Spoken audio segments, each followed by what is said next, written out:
నిరుద్యోగులకి good news. ఆంధ్రాలో ఏ క్షణమైనా జాబ్ క్యాలెండర్ ప్రకటించే అవకాశం ఉంది.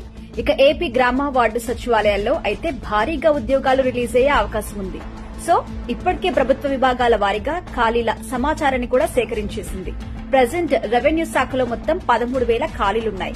ఈ శాఖలో 4,787 ఖాళీలను అధికారులు నిర్ధారించారు. ఇందులో నేరుగా నియామకాలకు వచ్చేవి 2,552 వరకు పోస్టులున్నాయి. ఉన్నత విద్యాశాఖలో 7,000 పోస్టులు ఖాళీగా ఉన్నాయి. పురపాలక పట్టణాభివృద్ది శాఖలో ఉన్న 27,000 ఖాళీల్లో 23,000 పోస్టుల్ని నియమించుకునే అవకాశం ఉంది. నైపుణ్యాభివృద్ది శిక్షణ విభాగంలో 4,000కు పైగా ఖాళీలు ఉండగా వీటిల్లో 2,600 పోస్టులు నియామకాలకి సిద్దంగా ఉన్నాయి. వ్యవసాయ శాఖలో 3,000కు పైగా ఖాళీలు ఉండగా వీటిలో డీఆర్ పోస్టులు 2,400 వరకు ఉన్నాయి. పంచాయత్ రాజ్ శాఖలో 26,000 వరకు పోస్టులు భర్తీ చేసే అవకాశం ఉంది. మరో 3,000 పోస్టుల్ని ఇన్ సర్వీస్